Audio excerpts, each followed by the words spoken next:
So good morning friends, आज पढ़ते हैं प्राइमरी एंड सेकेंडरी फोकस क्या होता है। कल हमने पढ़ा था लेंसेज के इंट्रोडक्शन के बारे में। थिन लेंसेज क्या होती है, कितने प्रकार होते हैं, एक्स वाई जेड ब्ला ब्ला ब्ला। अभी देखते हैं हम प्राइमरी एंड सेकेंडरी फोकस क्या होता है।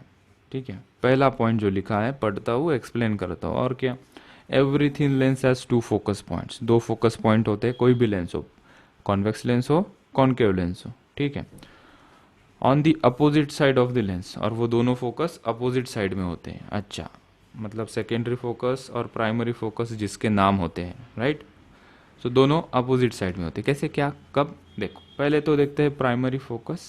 प्राइमरी फोकस के लिए क्या कंडीशन होती है कि यहाँ पे देखो, ये पहली डायग्राम देखो तुम, यहाँ पे ऑब्जेक्ट रखा है, ऑब्जेक्ट से लाइट निकलेगी और वो लेंस से रिफ्रैक्ट होने के बाद पैरेलल निकल जाती है, तो वो ऑब्जेक्ट को ही हम कहेंगे that is primary focus. Okay, और you can say a source of light from where the lights are emerging and after hitting the lens it or after refraction they go parallel. ठीक है, so this object or this point is called as primary focus.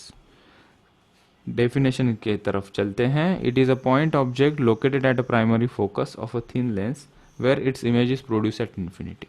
ऐसा point जिसकी image infinity पे produce हो, बड़ा simple. ऐसा point जिसकी image infinity पे प्रोड्यूस हो और वो पॉइंट को फिर तुम क्या कहोगे, प्राइमरी फोकस। डाइवर्जिंग लेंस मतलब कॉनकेव लेंस के लिए क्या होगा, ऐसी लेंस जहाँ से लाइट आती है और लगता है एक पर्टिकुलर पॉइंट से आ रही है, लगता है, that is virtual object. If this is the light coming, हमें लगेगा, एक्चुअल में डायग्राम क्या है, लाइट आएगी ऐसे बेंड होके चली जाएगी, लाइट आएगी बेंड होके चली जाएगी। सो यहाँ पे इमेज जो प्रोड्यूस हो रही है वो भी कहाँ प्रोड्यूस हो रही है, इन्फिनिटी पे। और इसका ऑब्जेक्ट कहाँ है पता नहीं है, लेकिन लग कहाँ रहा है इसका ऑब्जेक्ट, ये पर्टिकुलर पॉइंट इस पे लाई करेगा। So this is called as primary focus of concave lens. ठीक है, चलो सेकेंडरी फोकस देखते हैं। ये ज़रूरी है, प्राइमरी फोकस तो ठीक ठीक है, सेकेंडरी फोकस बढ़िया है, मतलब ये ज़रूरी केस है। यहाँ पे देखो, कॉन्वेक्स लाइट अगर इन्फिनिटी से आ रही है, लाइट अगर इन्फिनिटी से आती है और एक पर्टिकुलर पॉइंट पे मीट होती है, तो वो पॉइंट को कह दो सेकेंडरी फोकस। कॉनकेव लेंस के लिए भी कुछ वैसा, लाइट अगर किसी पर्टिकुलर पॉइंट से निकलती है, लाइट लाइट क्या आएगी, लाइट भी पैरेलल आ रही है। यहाँ पे लाइट क्या आ रही है, इन्फिनिटी से आ रही है, एरो नहीं दिखा है तो गड़बड़ होगी। ये देखो लाइट आ रही है, लाइट जा रही है, ठीक है, लेकिन यहाँ से देखोगे कि लगेगा एक पर्टिकुलर पॉइंट से लाइट आ रही है। So that point is called as secondary focus. और ये कैसा है, वर्चुअल वाला है ना, so this is virtual point. ठीक है, यहाँ पे एक्चुअली में मीट हो रही है, मतलब ये क्या है, इमेज कहाँ प्रोड्यूस हो रही है, ये पर्टिकुलर पॉइंट पे। यहाँ पे इमेज कहाँ प्रोड्यूस्ड हो रही है, यहाँ पे वर्चुअल इमेज। ये रियल इमेज है, ये वर्चुअल इमेज। ठीक है, प्राइमरी सेकेंडरी वर्चुअली रियल वो आगे चल के देखते हैं। ठीक है, एक्चुअली में एक पर्टिकुलर पॉइंट पे लाइट मीट होगी जहाँ पे इमेज प्रोड्यूस होती है, that is called as secondary focus. और प्राइमरी फोकस बेसिकली किसके बारे में बात कर रहा था, ऑब्जेक्ट के बारे में बात कर रहा था। सेकेंडरी फोकस किसके बारे में बात कर रहा था, इमेज प्रोड्यूस्ड के बारे में बात कर रहा था, image, this is image. So secondary focus क्या हम कह सकते हैं, is about where the image is formed, right. Okay, चलो आगे देखते हैं क्या है हमारे पास। आगे देखते हैं, स्टैंडर्ड पैराएक्सियल रेज निकालते हैं। मतलब ये हमें हेल्प करेगा to find out the position of the image. जैसे कि हमने रिफ्लेक्शन में किया था, standard incident ray, reflected ray क्या होती है, वैसे स्टैंडर्ड यहाँ पे भी हम देखेंगे incident ray and refracted ray. What is mean by paraxial, principal axis से ये जो लाइट आएगी वो लाइट काफ़ी नज़दीक होगी, ये डिस्टेंस काफ़ी छोटा होगा, तभी जो फॉर्मूलेज हम पढ़ रहे हैं वो सभी वैलिड होते हैं।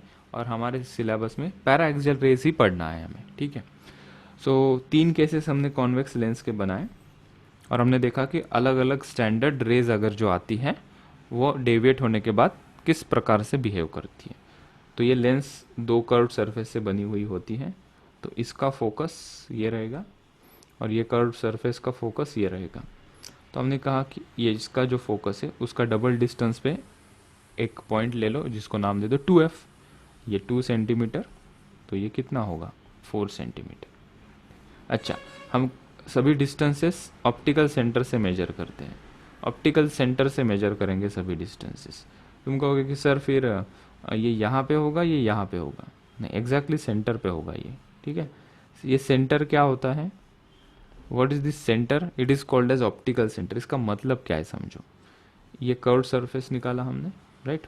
ये कर्व सरफेस का सेंटर यही कहीं आएगा, ठीक है, ये यहाँ पे कहीं आएगा, ठीक है। इस कर्व सरफेस का सेंटर यहाँ कहीं आएगा, ठीक है। इन दोनों सेंटर को ज्वाइन कर दो, ओके। जब इन दोनों सेंटर को हमने ज्वाइन किया तो ये लेंस के बीच में कहीं, ये लेंस के on this line somewhere here there is called as one centre, that is called as optical centre. Optical centre ऐसा पॉइंट होता है, शॉर्ट में समझ लो, कोई रॉकेट साइंस तो नहीं सिखा रहा हो, ऐसा पॉइंट होता है जहां से लाइट आएगी तो अनडेविएटेडली पास हो जाएगी। That point is called as optical centre. फिर एग्जैक्टली ये ज्योमेट्रिकल सेंटर को मीट करेगा क्या, हाँ कर भी सकता है, नहीं कर सकता है। यहाँ पे ये दोनों लेंसेस के कर्व सरफेस सिमेट्रिक है, तो इन दोनों का जो ज्योमेट्रिक सेंटर है वो यहीं पे आएगा सिमेट्री पे। अगर ये छोटा सा कर्व सरफेस हो गया, ये ऐसा हो गया, तो ज्योमेट्रिक सेंटर यही आएगा, ऑप्टिकल सेंटर उसके आसपास इसेंट्रिक हो सकता है। इतना डिटेल देखने की जरूरत नहीं है, इतना याद रखो ऑप्टिकल सेंटर क्या होता है, जहाँ पे अगर लाइट गिरेगी तो अनडेविएटेडली चली जाएगी। That is case number 2। Case number 1 पे देखो, अगर light parallel to the principal axis आती है, कॉन्वेक्स लेंस को टकराएगी, the light will pass through the focus. That is the first standard paraxial ray diagram. Second, अगर ऑप्टिकल सेंटर पे light आती है तो वो अनडेविएटेडली चली जाएगी, ठीक है। So after refraction through this thin lens the light will go undeviated. Third case, if the light is coming from focus after refraction through the lens it will go parallel to the principal axis. Similarly, 3 cases for concave lens.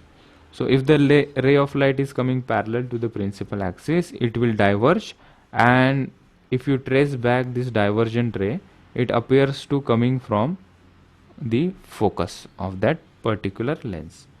If it is striking the optical center as usual, it will go undeviated.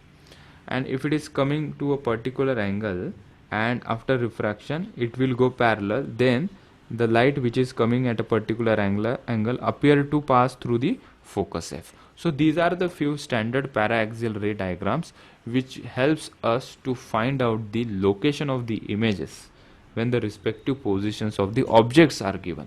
ठीक है, so आज के लिए इतना काफ़ी है।